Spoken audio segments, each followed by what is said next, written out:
agrade ao teu coração, que ele suba como perfume suave diante do teu trono. Fala-nos através da tua palavra nessa hora, em nome de Jesus. Amém. Abra sua Bíblia no Evangelho de Lucas, no capítulo de número 1. Evangelho de Lucas, capítulo 1.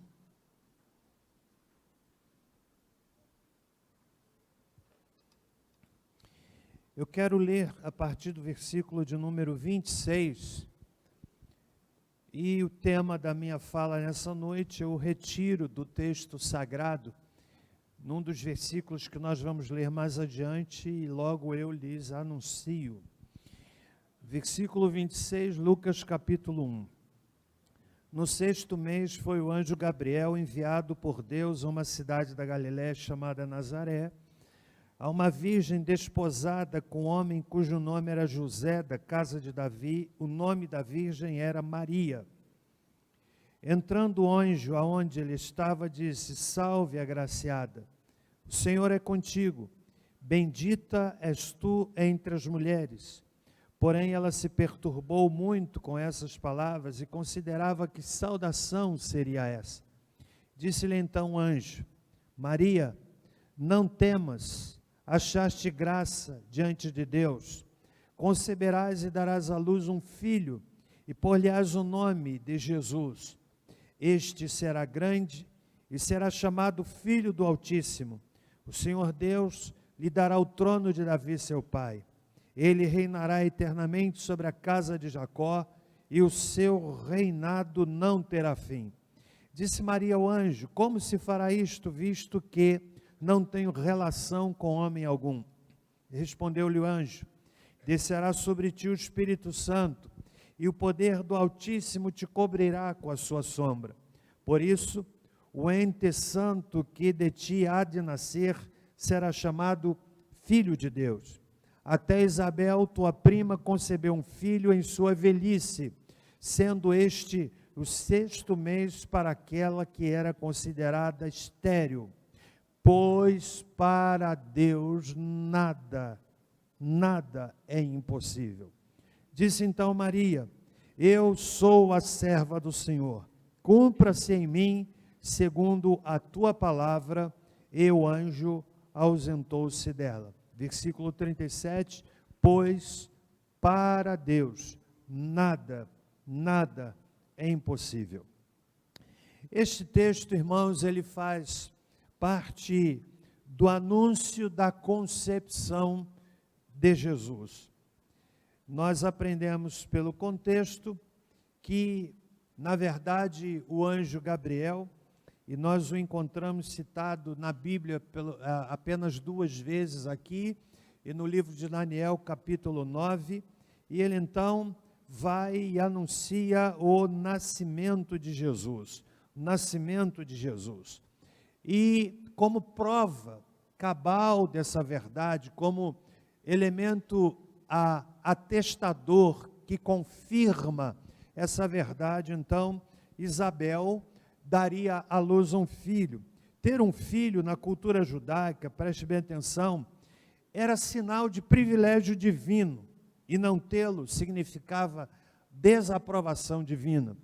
Talvez seja essa a compreensão de Paulo, quando ele escreve, por exemplo, a Timóteo, num texto que não é fácil de entendimento, lá no capítulo 2, primeira carta de Paulo a Timóteo, eu quero ler a partir do versículo 11, quando Paulo diz assim, referindo-se à mulher: a mulher aprenda em silêncio com toda a sujeição, não permito, porém, que a mulher ensine, nem use de autoridade sobre o marido, mas que esteja em silêncio, porque primeiro foi formado Adão, e depois Eva. Estou lendo 1 Timóteo, capítulo 2, agora o versículo seguinte, que diz assim: E Adão não foi enganado, mas a mulher, sendo enganada, caiu em transgressão. 1 Timóteo, capítulo 2, lá no versículo 15, diz assim: Salvar-se-á, porém, dando à luz filhos, se permanecer com modéstia na fé, no amor e na santificação. Talvez o que tenha inspirado Paulo a falar essa palavra, que é um texto difícil de ser entendido, seja essa compreensão da cultura judaica de que ter um filho significava ter o favor, ter a aprovação, ter a bênção divina, e não tê-lo exatamente o oposto. Isabel reunia, meus irmãos e minhas irmãs, duas condições que faziam absolutamente impossível que ela viesse a dar à luz um filho. Aqui no versículo 7, nós aprendemos o seguinte, que Isabel era em primeiro lugar estéril, portanto não tinha qualquer possibilidade humana de engravidar, qualquer possibilidade humana de dar à luz um filho, e ainda nos diz o texto que não somente ela, mas Zacarias, o seu marido, eram ambos de idade avançada. Portanto, do ponto de vista humano, do ponto de vista da ciência, em qualquer época, em qualquer lugar do planeta, Isabel reunia duas condições que lhe projetavam na absoluta impossibilidade de gerar um filho. Era estéril e de idade avançada.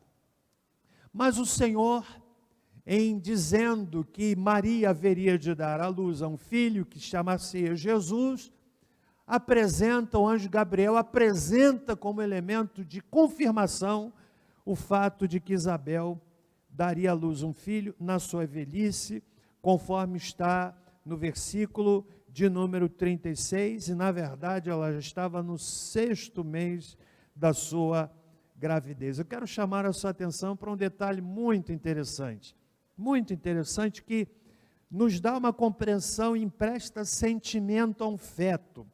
É interessante que no versículo 39, seguindo aqui no capítulo de número 1, naqueles dias levantou-se Maria, foi apressada às montanhas, a uma cidade de Judá, entrou na casa de Zacarias e saudou a Isabel. Preste bem atenção num detalhe do texto. Ao ouvir Isabel a saudação de Maria, a criancinha saltou no seu ventre. Isabel estava no 6º mês de gravidez. Isabel foi cheia do Espírito Santo. Exclamou ela em alta voz: bendita és tu entre as mulheres e bendito o fruto do teu ventre. De onde me provém que me venha visitar a mãe do meu Senhor?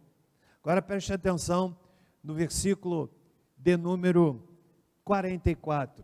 O texto diz: ao chegar meus ouvidos a voz da tua saudação, Isabel diz assim: a criancinha saltou de alegria no meu ventre.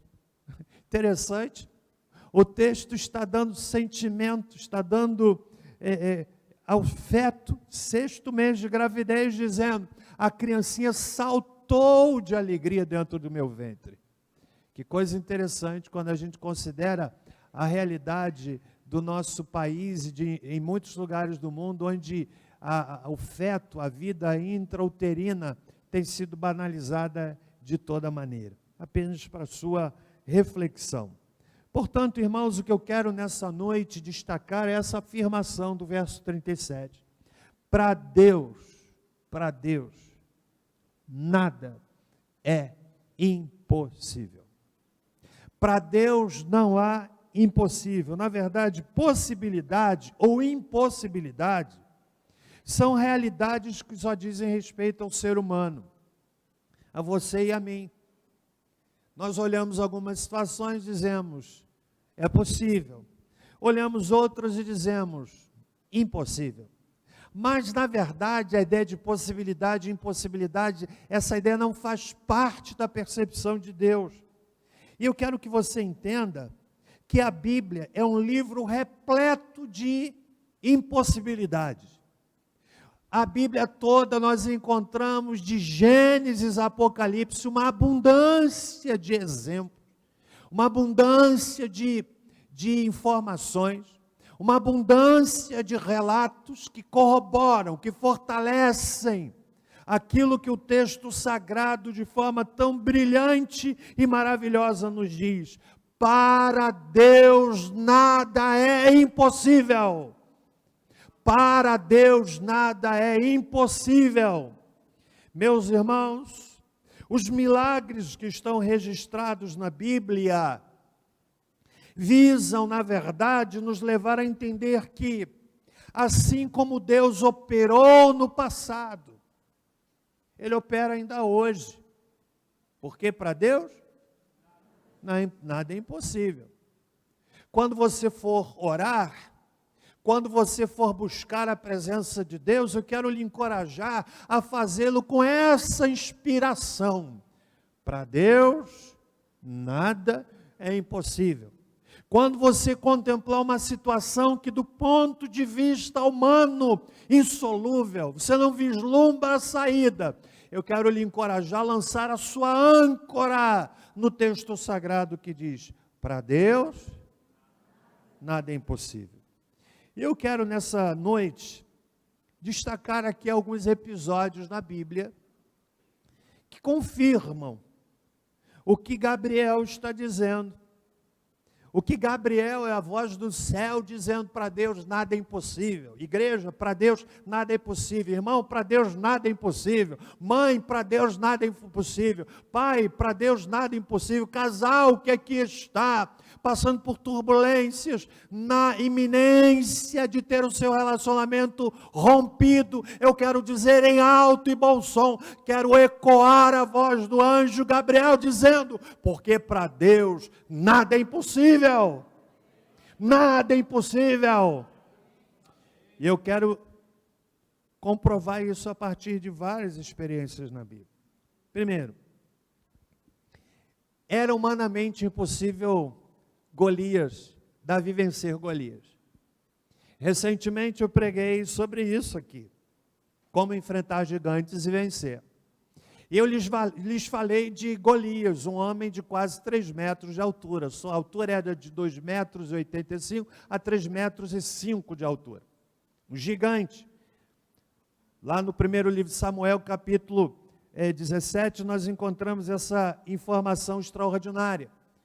Golias era um homem cuja couraça pesava quase 80 quilos.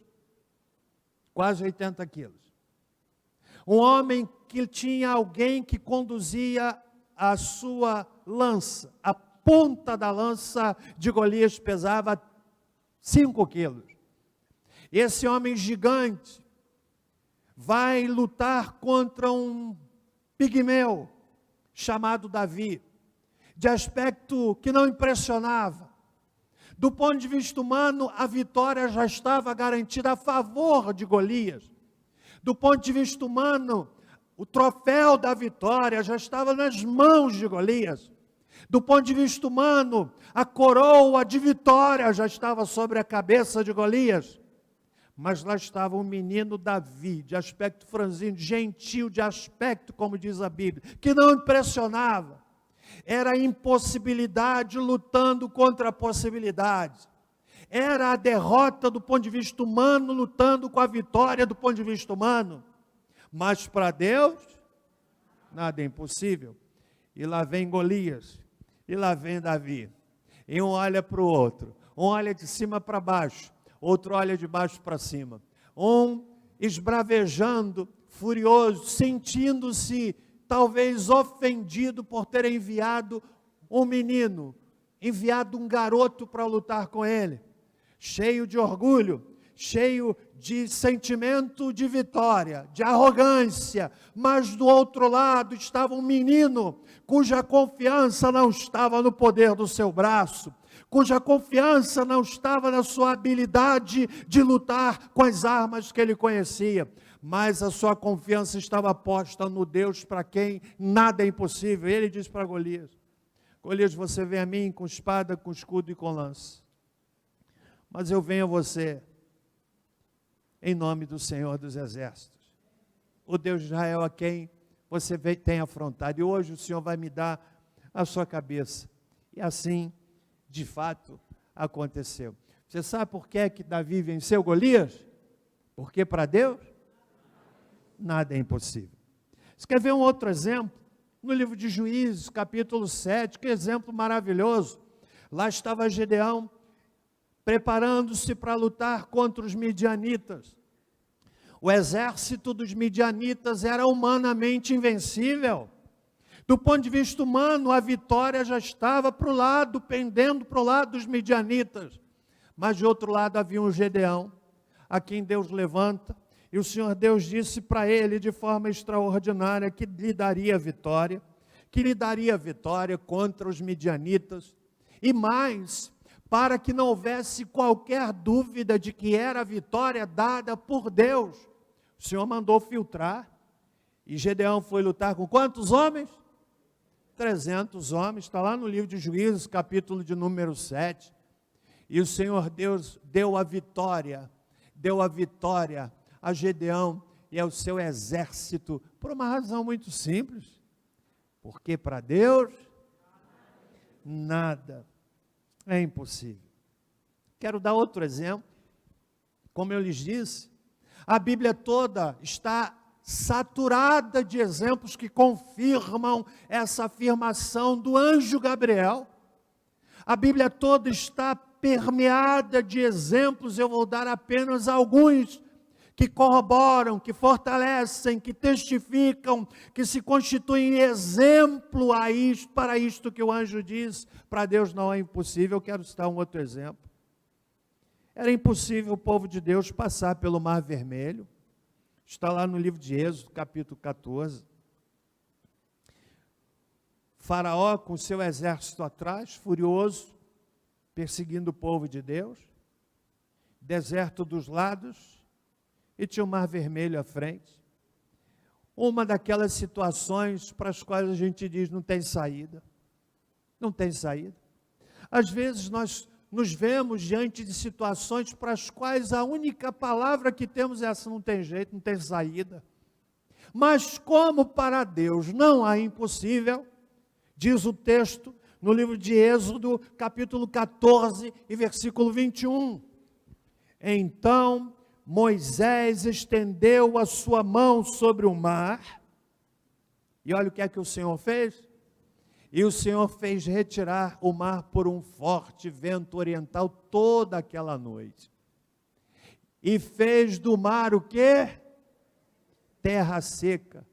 E as águas foram divididas. Quando eu leio esse texto, e já o li inúmeras vezes, eu não consigo imaginar o povo de Deus andando no meio do Mar Vermelho, com os pés sujos de lama, com os pés úmidos, com os pés manchados de terra misturada com água, porque o texto sagrado diz que eles atravessaram o Mar Vermelho em terra seca. Deve ter sido uma experiência extraordinária. Olhar de um lado, um paredão de água. Olhar de outro, um paredão de água. Para Deus, não é impossível. Você está entendendo? Pense nas dificuldades que muitas vezes você enfrenta, irmão, que lhe fazem sucumbir, que lhe fazem desanimar, que lhe fazem recuar, que lhe colocam prostrado e abatido. Ah, se eu pudesse continuar pregando em alto e bom som, para que essa frase ecoasse, ficasse gravada, tatuada na nossa mente, no nosso coração para sempre, porque para Deus nada é impossível. Amém, igreja? Quer ver um outro exemplo? Estou falando de milagres na natureza, de milagres de enfrentamento de homens, mas eu quero registrar ainda um outro impossível. A impossibilidade humana de um homem se arrepender. Eu estou falando do rei Manassés. A Bíblia relata a história dele no segundo livro de Crônicas, capítulo 33. Pensa num camarada perverso. Pensa num camarada mau. Era esse tal de Manassés. Manassés significa que faz esquecer. Era aquele tipo de pessoa que nós diríamos assim: esse camarada é tão perverso, ele é tão mau, para ele não tem jeito. Era aquele tipo de pessoa tão má, que o versículo 9 do segundo livro de Crônicas, capítulo 33, chega a nos dar a seguinte informação: Manassés tanto fez errar a Judá e aos moradores de Jerusalém, que fizeram pior do que as nações que o Senhor tinha destruído de diante dos filhos de Israel. O homem era tão perverso, zombou de Deus, colocou uma imagem dentro do templo, para adoração, numa afronta a Deus. Chegou ao cúmulo de sacrificar os próprios filhos às divindades. O homem fez isso. A maldade de Manassés foi tão grande, sacrificar os próprios filhos, oferecendo-os aos demônios. Manassés fez isso. Era aquele indivíduo, portanto, como lhes disse, não tem jeito. Que homem mau, que homem perverso. Mas Gabriel disse assim, olha, disse para Maria. O mesmo Gabriel que aparece no Antigo Testamento, em Daniel capítulo 9, que está passeando na história, que não pode ser contido pela cronologia humana, está em Daniel capítulo 9 e agora se apresenta em Lucas capítulo 1 para dizer a Maria, para dizer a Isabel, ou melhor a Maria. Para Deus, nada é impossível. Sabe o que aconteceu com Manassés? Deus mandou o exército da Síria, que o levou cativo, e lá no cárcere, ele foi levado como animal, Alguns sugerem que Manassés teve argolas presas no seu nariz, levado como animal para o cárcere. E lá no cárcere, lá no lugar frio, lá no lugar onde a sua arrogância foi posta no chão, lá no lugar onde o seu título de monarca não tinha valor algum, lá no cárcere, diz a palavra de Deus, que ele, angustiado, suplicou ao Senhor seu Deus, humilhou-se muito perante o Deus de seus pais. Olha o que diz o versículo seguinte do texto de 2 Crônicas. Sim, orou a ele, e Deus se aplacou para com ele, ouviu-lhe a súplica, e tornou a trazê-lo a Jerusalém, ao seu reino. Então, conheceu Manassés. O quê? Que Senhor é esse? O Deus para quem? Nada é impossível. Olha para mim um pouquinho, irmão. Não há outra forma de quebrar o arrogante senão o cárcere. Não há outra forma de colocar o indivíduo no seu devido lugar que não a tribulação. O cárcere nos despe da arrogância, da presunção, da soberba, do peito inflado, do olhar de arrogância, do olhar que humilha, do olhar de quem olha de cima para baixo e vê os outros inferiores. Quando o indivíduo se vê no fundo do poço, ele tem a real compreensão de quem ele é. Os títulos não valem nada, a conta bancária menos ainda. Os títulos que enfeitam a parede habitarão o lixo, porque não tem valor para outro, a não ser para aquele que o alcançou.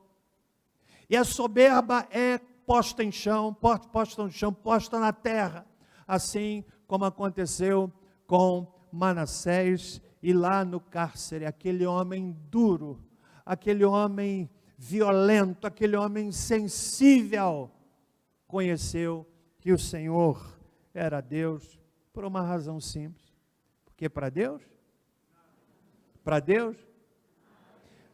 eu não gosto muito disso, mas nós vamos fazer hoje. Volte-se para a pessoa ao seu lado e diz assim: para Deus nada é impossível. Mas fala com convicção, fala com firmeza.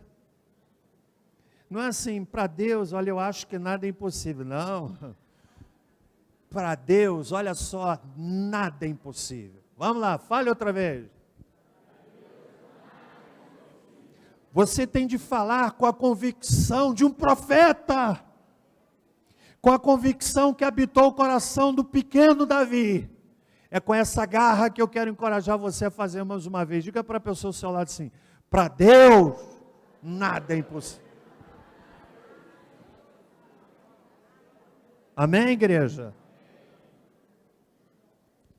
Forte isso, né? É esse sentimento que eu procuro ter quando eu vou orar. Não é sempre não, porque o nosso coração muitas vezes é minado pela dúvida. É minado pela dúvida. A gente começa a olhar para o problema, ele se avoluma, se agiganta. E quando a gente olha para o problema que se agiganta, Deus vai no nosso coração diminuindo. Somente no nosso coração, porque de fato Ele continua onde sempre esteve.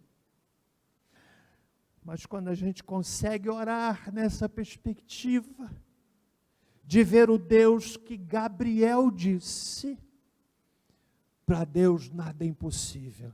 O problema vai se apequenando, ficando pequeno, melhor dizendo. Vai diminuindo, vai se desfazendo. Ele vai ficando um pigmeu. E a gente vai tendo uma compreensão extraordinária de Deus. Para Deus, nada é impossível. Amém? Orar com esse sentimento, com essa convicção, você se ajoelha abatido, se levanta como um gigante. Mas eu quero dar ainda um outro exemplo. Poderia passar a noite toda ilustrando isso. Era impossível Zaqueu ser transformado. Zaqueu era um cobrador de impostos. Era um homem que não tinha uma boa reputação. Era um homem que talvez nos dias modernos do Brasil seria alcançado pela Lava Jato. Um homem de enriquecimento duvidoso. Um homem para quem as pessoas olhariam e não veriam qualquer possibilidade de mudança.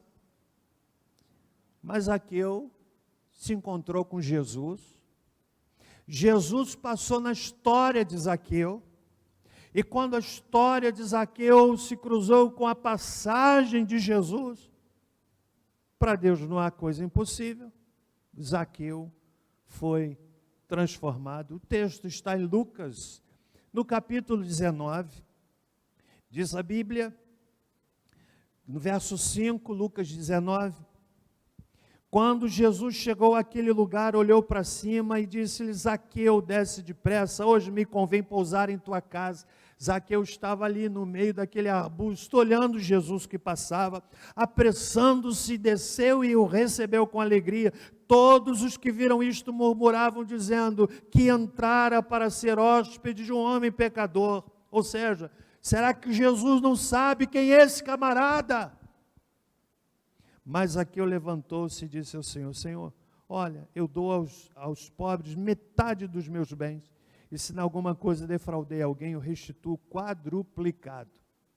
E disse-lhe Jesus, hoje veio salvação a esta casa, porque também este é filho de Abraão, pois o Filho do Homem veio buscar e salvar o que se havia perdido. Zaqueu subiu naquele arbusto de um jeito, caiu e quando se levantou era outra pessoa. Sabe por quê? Porque para Deus é com esse sentimento que eu vou para a praça e nós vamos em nome de Jesus no sábado. Para Deus nada é impossível. É com esse sentimento que nós vamos para a rua pregar o Evangelho. É com esse sentimento que eu encorajo você a orar em face dos problemas que estão roubando a sua tranquilidade. Para Deus. Não sou eu que estou dizendo isso, irmãos. É Gabriel. Somente dois anjos são citados na Bíblia, Gabriel e Miguel. Os teólogos dizem que vai ser Gabriel que vai tocar no último dia a trombeta final. É este anjo que está no Antigo Testamento, chega no Novo Testamento e nos diz, para Deus, nada é impossível. Zaqueu foi transformado. Mas eu não vou parar ainda, quero citar mais dois exemplos. Ainda tenho 30 minutos E eu não vou usar todos eles. Mas sabe por quê? Para Deus nada é impossível. Porque era impossível, por exemplo, Lázaro ressuscitar. Você já viu? É comum um morto voltar à vida. Dia desses eu ouvi, aliás, hoje mesmo, a repórter se equivocou, falando de um tiroteio, e o camarada trocou tiro e morreu, e depois saiu e atirou na polícia. Como é que pode? Ou então aquele outro que assumiu uma tribuna e diz assim, porque fulano de tal dormiu e morreu, quando acordou estava morto. Você conhece isso?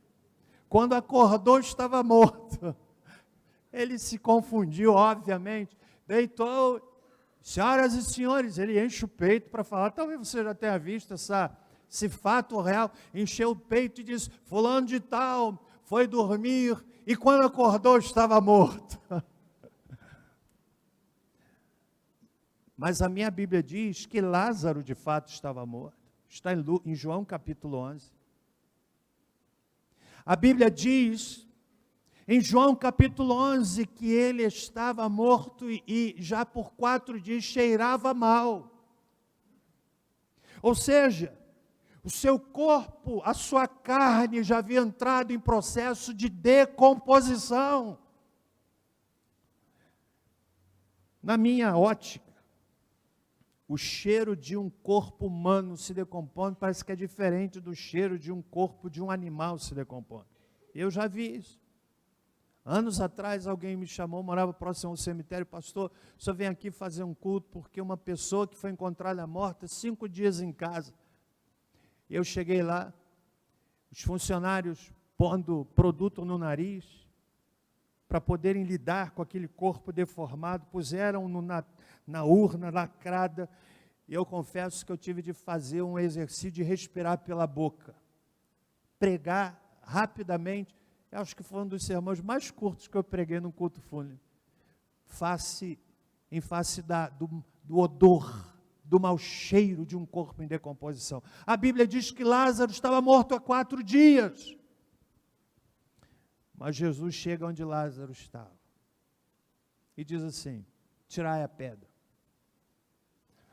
Eu imagino talvez alguém dizendo assim, será que ele não sabe que Lázaro está morto? São aquelas vozes da dúvida, aquelas vozes que tentam minar a convicção e a confiança de pessoas. Será que não sabe? Talvez dizendo que Lázaro morreu há 4 dias. Mas Jesus diz assim, tirai a pedra. E olha para dentro daquele sepulcro. E Jesus diz assim, Lázaro, vem para fora. Alguns estudiosos chegam a dizer, fazer uma interpretação que eu acho muito interessante, que se Jesus tivesse chegado àquele cemitério e ele não dissesse assim, Lázaro, especificamente Lázaro, vem para fora, mas se ele chegasse lá no cemitério e dissesse assim, vem para fora, talvez acontecesse como aquele clipe de Michael Jackson, Thriller, som de defunto assim, né? Mas Jesus disse, Lázaro, vem para fora. Sabe o que aconteceu? O homem 4 dias morto, cheirando mal.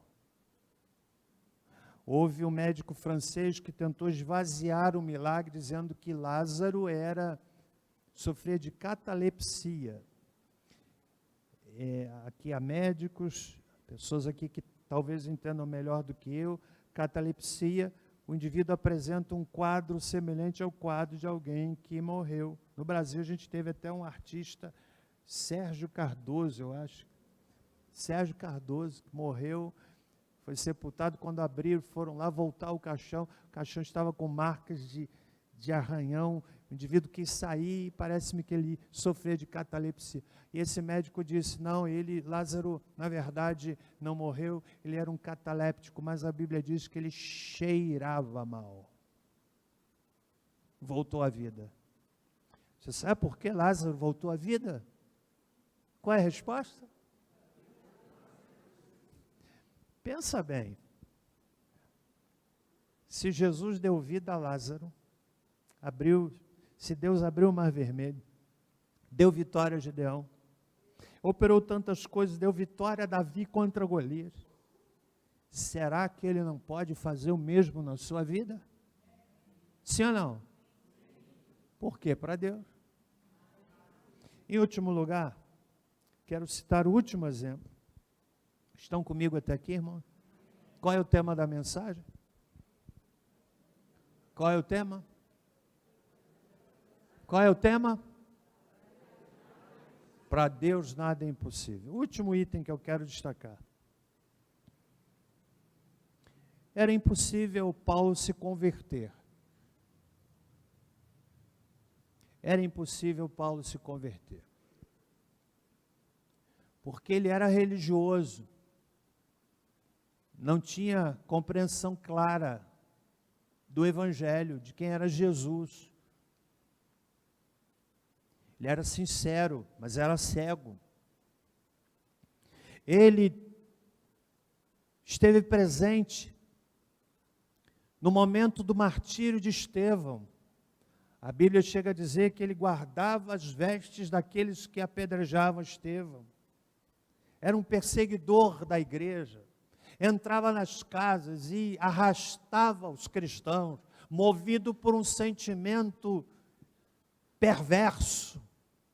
Do ponto de vista humano, Saulo era aquele exemplo daquele marido duro que maltrata a esposa porque ela segue a Jesus.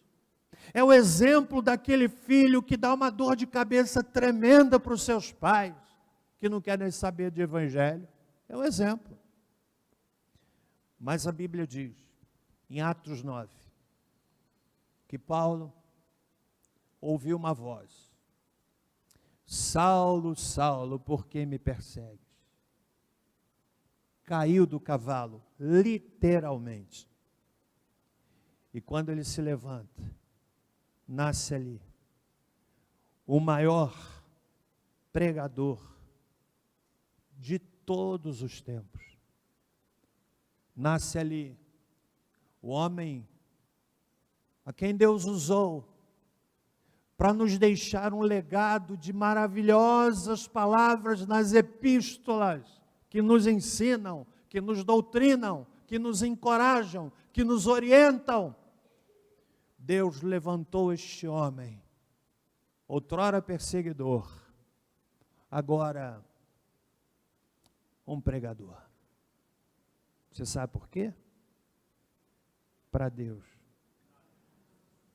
nada é impossível. Pastor, será que tem solução para o meu problema? Tem. Porque para Deus nada é impossível. Há muitos anos atrás eu me lembro, eu fui visitar uma pessoa, naquela época essa moça era membro da nossa igreja. Cheguei na UTI da Santa Casa. Deram-me liberdade para entrar. A moça doente, desenganada. Para os irmãos terem ideia, ela estava tão inchada e deformada, que quando eu entrei na UTI, eu tive dificuldade de identificar quem era a pessoa que eu deveria visitar. Eu não a reconheci.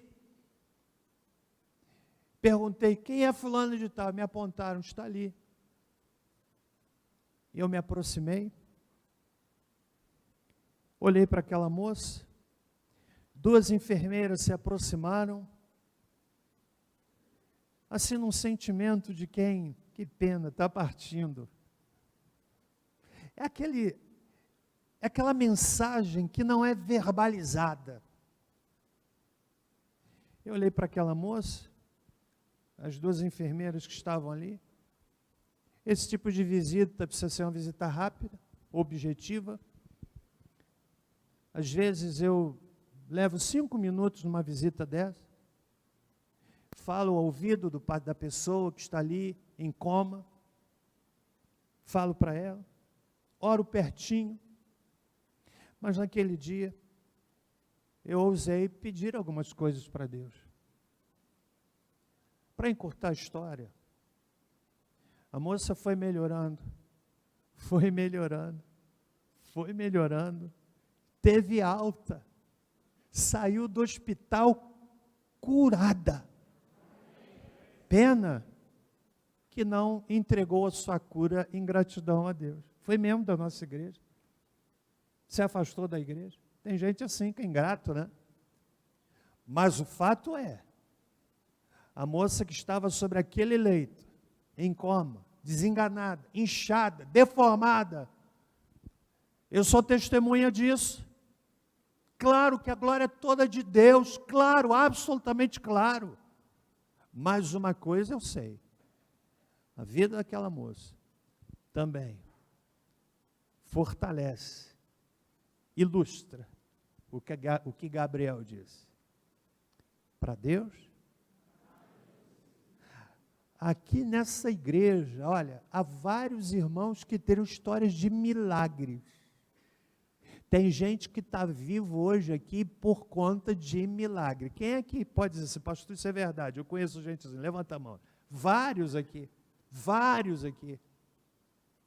que se tivessem oportunidade de ver essa tribuna, contariam o seu testemunho de estar numa situação em que o médico desenganou, em que a medicina disse, não tem jeito, mas encontrou alguém que às vezes de madrugada, com essa mãozinha quente sobre o seu paciente, seu enfermo, seu ente querido, com lágrimas nos olhos, com a voz da medicina dizendo, não tem jeito, mas no coração essa convicção, para Deus nada é impossível, e ali de madrugada, orando, acariciando, pedindo ao Senhor, chorando, suplicando, e Deus decidiu mostrar que para Ele nada é impossível.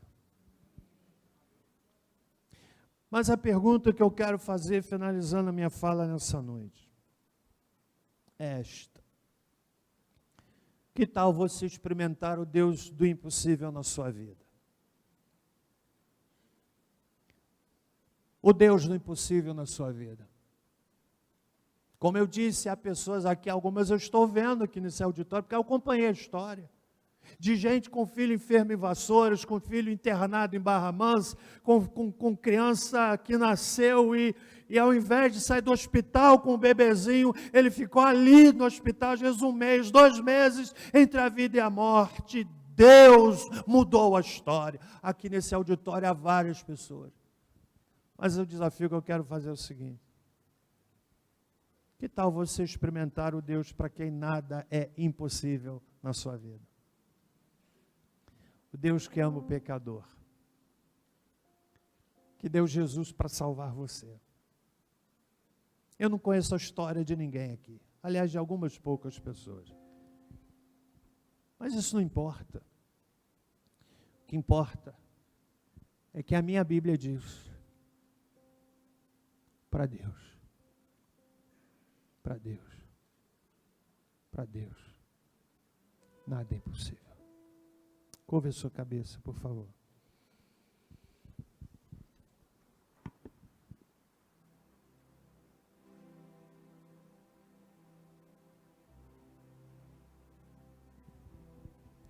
Senhor Deus, querido Pai,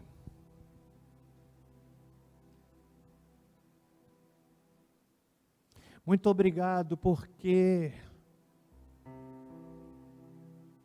a Tua palavra diz que para o Senhor nada é impossível. Obrigado porque enviaste o Teu Filho Jesus para nos salvar. Expressão máxima do Teu amor para com o pecador. E nesta noite, Senhor, eu vou convidar pessoas para que se abram no sentido de experimentar o Deus do impossível. Eu vou convidar aqui irmãos e irmãs que precisavam desta palavra, e eu quero orar por eles, para que sejam renovados no poder do Teu Espírito, na convicção de que para o Senhor nada será impossível. Eu vou convidar pessoas que talvez afastadas do Evangelho querem voltar, talvez não tendo forças, mas que nessa noite saibam que para o Senhor nada será impossível.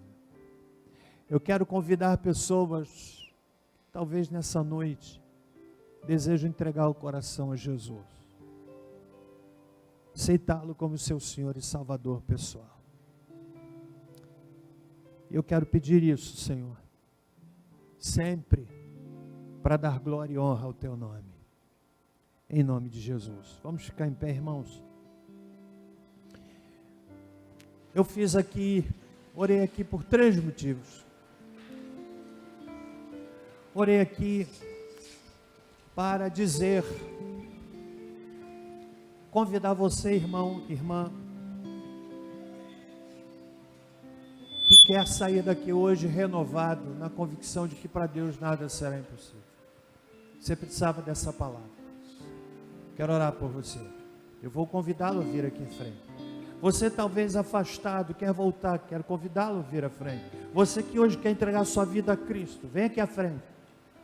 Então você, irmão querido, pastor, eu precisava dessa palavra, ore por mim. Nós vamos cantar, se Deus lhe toca, vem à frente, em nome de Jesus. Quando tudo diz que não,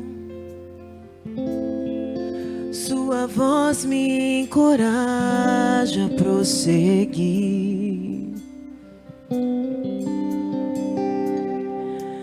Quando tudo diz que não, ou parece que o mar não vai se abrir, eu sei que não estou só, e o que dizem sobre mim não pode se frustrar. Venha em meu favor e cumpra em mim teu querer. O Deus do impossível não desistiu de mim. Sua destra me sustenta e me faz prevalecer. O Deus do impossível não desistiu de mim. Sua destra me sustenta e me faz prevalecer. O Deus do impossível. Nós vamos cantar caminhando para o fim. Dê o passo de fé, dizendo: eu creio que para Deus não há impossível. Eu creio. Diga para o seu problema, diga para a sua luta: ei, minha luta, meu problema, ouça isso. Para Deus não há impossível. Vamos cantar, irmãos. Quando tudo diz que não, sua voz me encoraja a prosseguir. Quando tudo diz que não, ou parece que o mar não vai se abrir. Cante.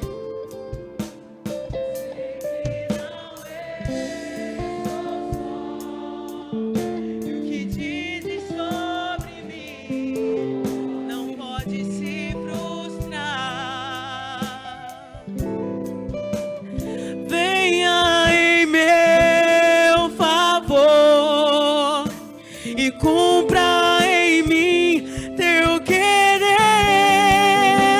O Deus do impossível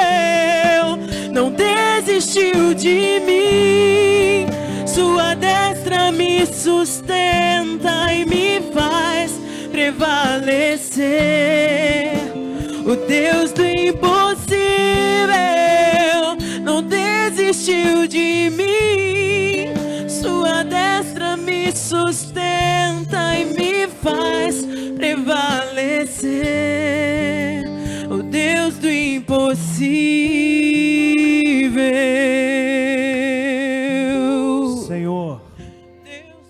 Senhor, nós tomamos posse desta palavra, que é a tua palavra, que nos afirma de forma contundente, inequívoca, para o Senhor, nada, absolutamente nada é impossível. Que esta verdade entre no nosso coração com uma força gigantesca. Que esta verdade seja uma estaca cravada dentro de cada um de nós. Que esta verdade, Senhor Deus, nos inunda, nos invada.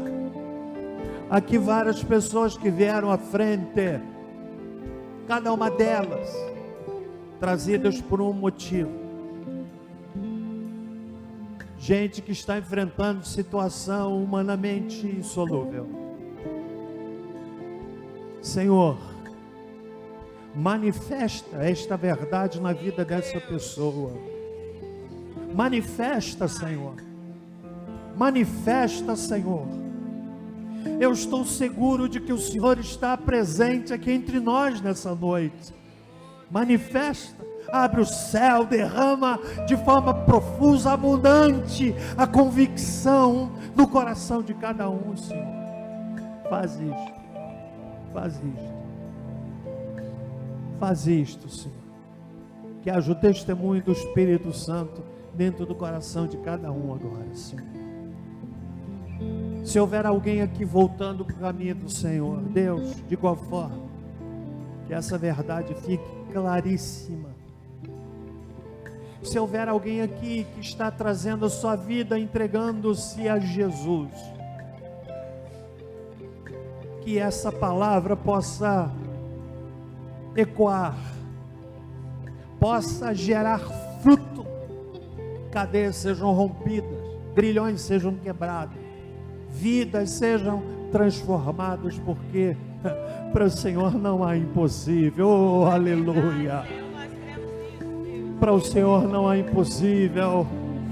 Tu és o El Shaddai, o Deus Todo-Poderoso. Louvado seja o teu nome. Obrigado pela experiência de culto dessa noite. Deus, não permita que coisa alguma roube a semente plantada no nosso coração. Dá-nos uma semana na tua presença. E que o amor de Deus, o nosso Pai, que a graça salvadora de Jesus Cristo, e que a doce consolação do Espírito Santo conosco sejam, e com todo o povo de Deus pela face da terra espalhada, desde agora e para todo sempre. Amém. Diga mais uma vez firme: para Deus mais firme. Amém. Deus abençoe. Vá em paz. Olha para mim aqui um minutinho. A Defesa Civil está avisando que vai soltar mais água. Então a ponte deverá ser interditada, a ponte do Royal, mas que ninguém saia aceleradamente. Vá em paz, uma boa semana, até quarta-feira no culto de oração de manhã, 7 horas da manhã. Tenhamos todos uma boa semana.